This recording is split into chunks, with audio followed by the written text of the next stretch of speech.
Hello అండి అందరికీ. ఈరోజైతే మా శ్రీకాకుళంలో జరిగే జాతర వ్లాగ్ అండి ఇది. ఈ జాతర వచ్చి శ్రీకాకుళం జిల్లా వత్సవలస గ్రామంలో జరుగుద్దండి.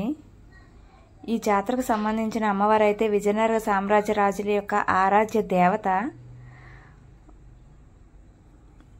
చాలా జాతరలు అయితే చూస్తామండి, కానీ ఇలాంటి జాతర మాత్రం చూడాలి అంటే ఎంతో అదృష్టం అయితే ఉండాలి. ఇక్కడికి వచ్చే జనాల సంఖ్య అయినా, ఇక్కడ వాతావరణం అయినా, ఇక్కడ సౌకర్యాలైనా చాలా అంటే చాలా బాగుంటాయండి. ఒక జాతరకి వెళ్ళాము, టైర్డ్ అయ్యాము అన్న ఫీలింగ్ అయితే ఇక్కడ ఈ జాతరలో అయితే రాదు. సో ఈ జాతర ఏంటి, జాతర విశేషాలు ఏంటో ఒకసారి చెప్తాను చూడండి. ఈ అమ్మవారు అయితే మత్స్యకారులకు సంబంధించిన అమ్మవారండి. అంటే ఈమె యాక్చువల్ అయితే విజయనగర సామ్రాజ్య రాజుల ఆరాధ్య దేవత. ఒకరోజు విజయనగరం రాజుల వారికి బొబ్బిల వంశీయులకి యుద్ధం జరిగేటప్పుడు విజయనగర సామ్రాజ్య వంశస్థులకి అయితే హెచ్చరిక పంపించిందంటండి, ఈ యుద్ధంలో మీరు ఓడిపోతారు, యుద్ధానికి వెళ్ళొద్దు అని.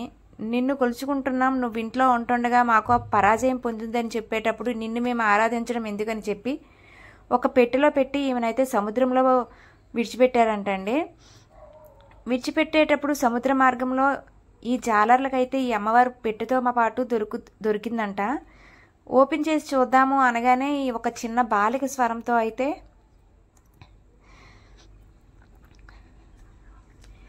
ఈమెయితే చెప్పిందంట, నేను ఇలా విజయనగర రాజుల ఆరాధ్య దేవతని, నన్ను కొలుచుకోండి అని చెప్పి.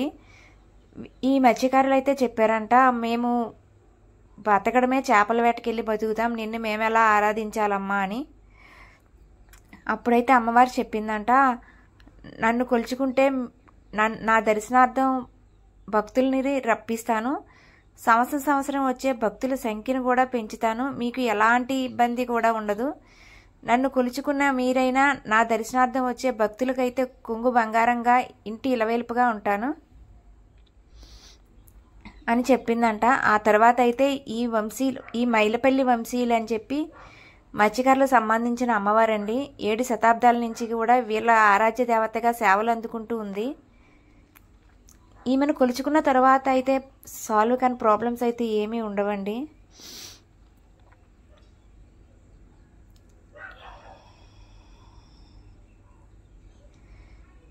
ఇక్కడికి శనివారం సాయంత్రం అయితే అనారోగ్యంతో ఉన్న వాళ్ళు ఎవరైనా ఏమైనా ప్రాబ్లమ్స్ ఉండేటోళ్ళు అయితే శనివారం అంతా ఉపవాసం ఉండి శనివారం నైట్ అమ్మవారి దగ్గర దర్శనం చేసుకొని ఎర్లీ మార్నింగ్ అయితే అక్కడే కోడి కోసుకొని అది తినేసి ఎంజాయ్ చేసుకుంటూ వస్తారండి.